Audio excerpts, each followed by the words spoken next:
Welcome back to In the Cutting Room. If you are new here, this show is all about creative strategy and the creative decision making that goes into creating ads. We're not talking about ad account structure. We're not talking about any of that stuff. We're talking about what goes into creating great ads. Now, I recorded episodes 1 through 5, kind of all in like one big batch. After having a kid, got very busy, finally launched the podcast. The podcast was a huge, I think, success for the first few episodes. I was very impressed by all these people wanting to watch and listen. So I appreciate all of you. So this is like the first episode where I'm recording it kind of once the podcast is actually launched. So it's kind of a whole different experience. I don't know, maybe the pressure's on a little bit more. Anyway, excited to jump into this topic. This is kind of based on something I've written a while ago. I still think that this argument happens even today. And I think we need to kind of squash the argument, which is statics versus videos. Which should you do or have or use for your ads? And one of the things that I see a lot online is this massive debate on why statics are like better than videos. And I have seen people talk about why they only use statics. And I've looked at a bunch of different accounts. Some people are only statics, some people are only videos, and then there's kind of a mix of both mediums. And honestly, like when a lot of people are talking about, which should you use? The people that are static heavy, like the ones that are like statics until you die, you should only use statics. Statics are working better than videos, etc. Usually the biggest argument for statics is that people just haven't gotten the videos to work while they've been able to get statics to work. And one of my top follows on Facebook or on Twitter, excuse me, is Shireen. She runs Ilia Beauty Growth there. And she had this thread where the opening kind of tweet said, if your ads can't beat your statics, it's you. I believe the fallacy that statics quote unquote do better than videos. I was wrong. My video ads just sucked. After months of trying to figure out video performance, we nailed it. Performance has never been better. Videos are winning. And I 100% agree. Like, I think that it is not good advice to say do statics only. And here's why. Every major platform that you are advertising on is a video first platform. If you can't get the videos to work, that is a you problem. That is not an algorithm problem. That is not a meta problem. That is a you problem, right? The market is telling you they don't like your videos. The market is saying your videos don't work. And the thing is that the market is not saying that videos in general don't work, because they do. Every platform is a video first platform, but the market is signaling to you that you need to change things up. And so that's kind of what I want to talk about today, is really like, how are we going to get results with video? So I think, again, going back to why people love statics is because it's really easy to make changes and adjustments. Like, you can have one static design and basically, like on Figma, just like copy 5 times over, copy and paste 5 different headlines into that header text, and like you're good to go. You've got 5 ads. Like, making changes to statics is way easier than to videos, because if you want to make changes to videos, you might need to change how scripts are written, the talent on camera, how the videos are shot and then edited. And there are more factors for video, which means that they could be more expensive and more time consuming. And I think that, again, when a lot of people talk about statics, statics are the winners, like you can only use statics, all this stuff. Those people tend to be focused way more on quantity over quality. Like, instead of thinking about, oh, what hooks should we write, and like really being thoughtful about the content, it's just mass production. And we're going to produce as many ads as we can and try to find what works. But there is kind of no true kind of feedback loop there. And that's really how I want to like break down like how to actually get results with video. And if you look at Shireen's, and I'll link Shireen's her Twitter thread, she's basically talking about how it really was it took time to actually learn how to make great videos, and it was a lot of trying, a lot of errors, until they finally kind of cracked the code for themselves. They finally got a good system. But most people are very impatient about that, right? So most people want the change and they want the results today. But if you really want to make videos work, if you don't have videos working today and you really want to make them work, you really need like a few months to really crack the code and build a good system. I'm not saying that you can't have a good ad in month one. I'm just saying if you really want to have consistent results and really have video be something that like you can produce and produce well, like again and again, to get a good system and get winning ads in that system, it does take time. But if you do this, it's way easier to scale your account and faster with videos than with statics. So the last episode, I talked about like this feedback loop that you need with data and creative decisions. And it kind of goes back to this whole concept of scientific advertising by Claude Hopkins, which is essentially you should write an ad, a headline, whatever, test it, see if you get the data back. Do you get a good result, bad result? And if you do get a good result, then that gives you, some data to back up kind of like, oh, this is working. We should do more of these things, right?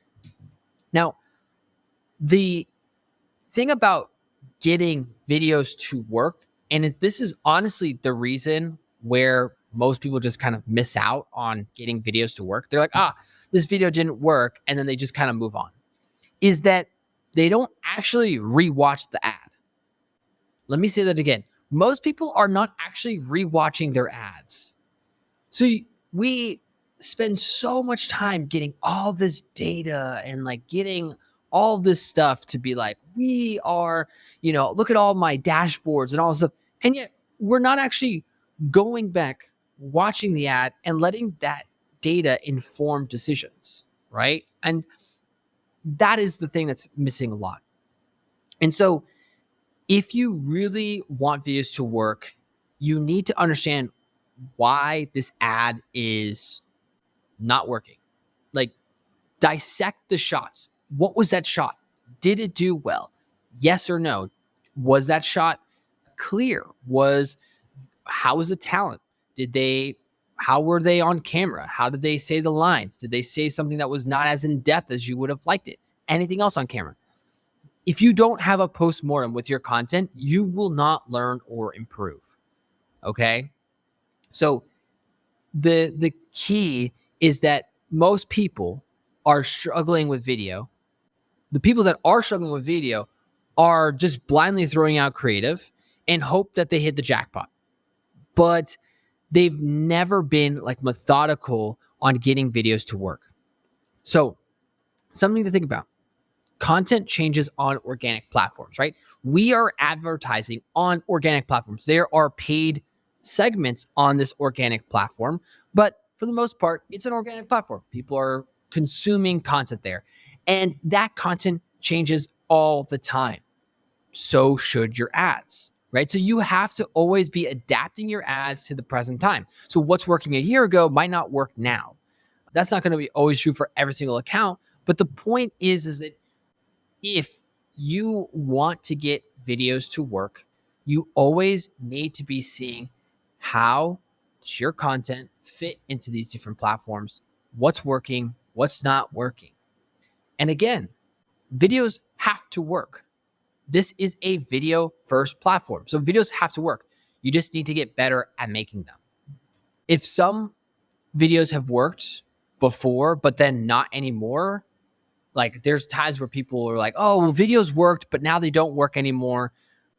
that means that you have to get better at making them or adapt the style in which you are creating that content. Maybe you only did one style of video and yeah, that like ran its course, but you didn't have a function to go and create another type of video or style of video. And then you're just like, oh, all videos don't work. Like just giving a blanket statement that videos don't work is like really wild. Same with like only statics work, right? So again, it goes back to reviewing your content. If you don't know why something's not working or you don't know why something is working, you just kind of got lucky. But if you review your work, if you review, hey, here's a winning ad and here are the loser ads, like then you can compare those two things. Like what's in the loser ads that's not in the winning ads, and what's in the winning ads that is not in the loser ads. Then all of a sudden you start to see, oh, when we say these things, it works. When we say these things, it's confusing. It doesn't work. If you review your work, you will know what is working and why so that you can actually replicate your success.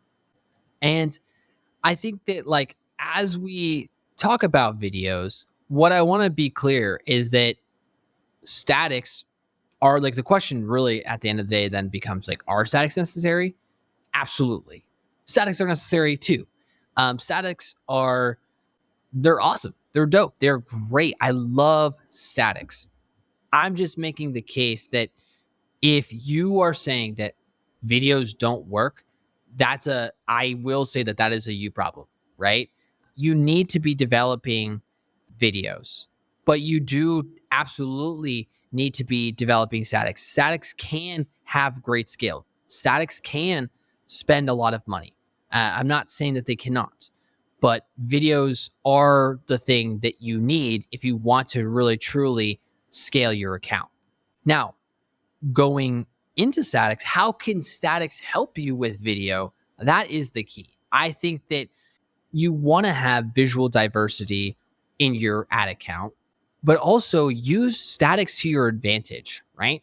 Statics are like the best way, in my opinion, to quickly test out messaging and positioning for your products and your brand. So let's say you have a core design that you know has worked, it's worked in the past, whatever. Like then all you have to do is like change out the headlines, like and see like, oh, if I want to try a new audience, instead of going and creating a whole new video, how about just test out a few headlines to kind of like target that new audience or target that new angle or whatever it is. And then look at the winning statics and then graduate those statics to a video. And that will give you a little bit more certainty when you go about creating that message and that video, because you know that that message got clicks. A really good example of this is we have a client and there was a static in the account that was about hiking. Now, this product is for women, and basically, we had done a bunch of different ideas and settings, but then there was a static that was hyper targeted towards hiking and being outdoors, and it was crushing. And we were like, oh, well, if this static is working, let's go and create a video of this product in the mountains, like somebody actually going and hiking.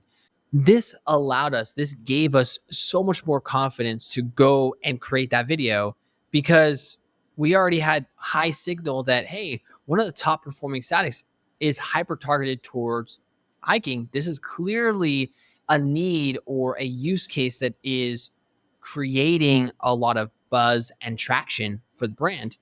Let's go make videos about it. And that's what we did.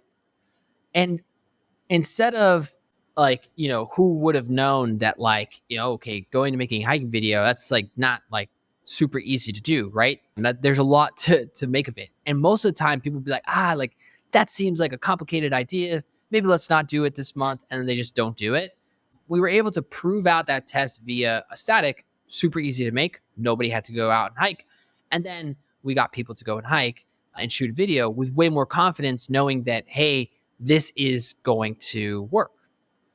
And so often, a lot of the hooks or headlines that end up being great for us in terms of video come from the statics that we create. So I actually really love statics because they are just so great for message testing. But then this also gives us a really good shot and signal for videos.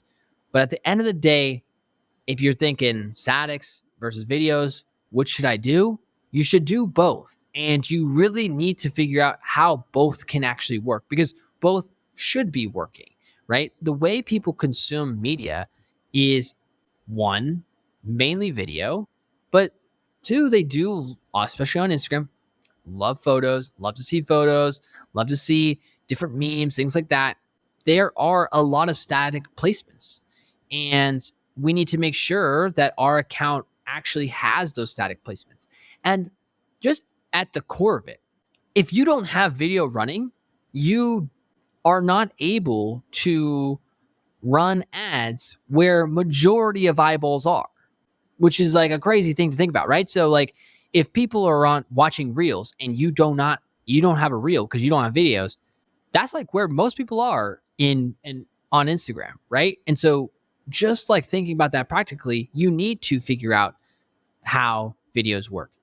The hard thing is that it looks different for every single brand. It's not gonna be the same. So like if you are like, oh well, we tried whatever UGC ads, da da da da da. It's like, okay, like you tried those, but did you try a lot of other formats? Like I think a lot of times people just kind of count out videos because they tried like a style and they're like, oh, that style didn't work for us. There could be many reasons why that style didn't work for you. One, it could be the execution was not good.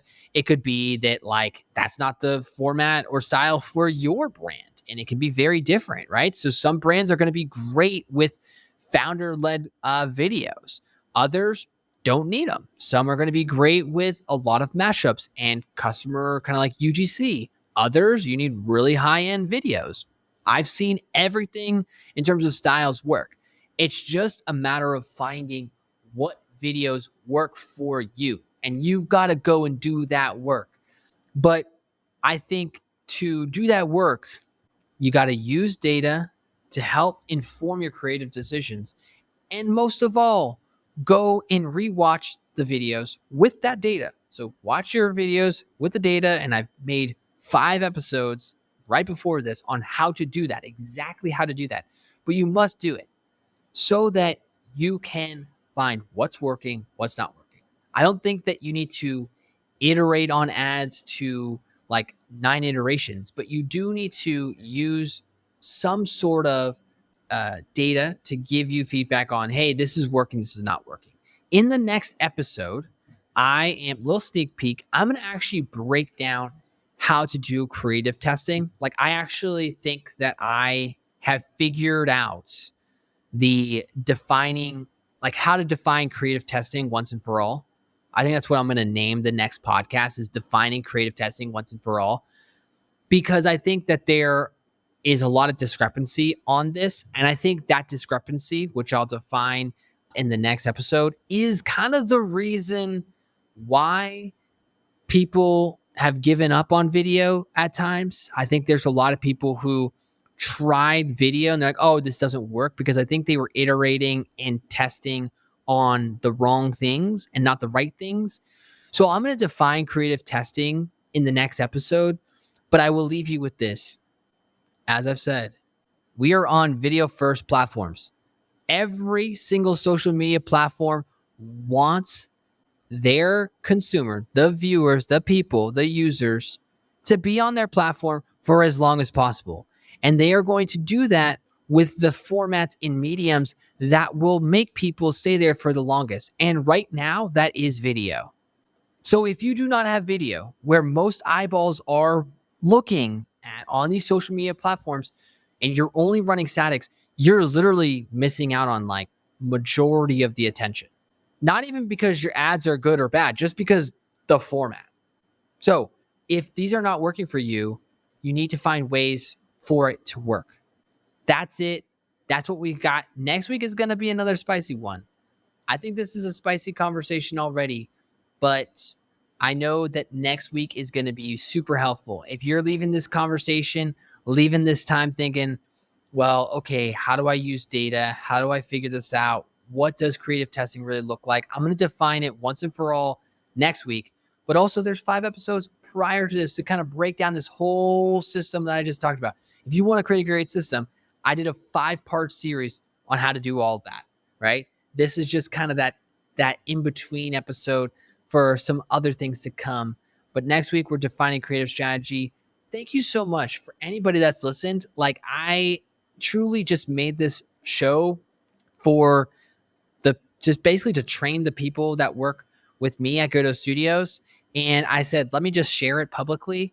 And there was a lot of people that watched, a lot of people that listened. And I'm actually like low key surprised. And I appreciate that. So thank you so much. Maybe there's a little bit more pressure on me. I'm not sure. But thank you guys so much.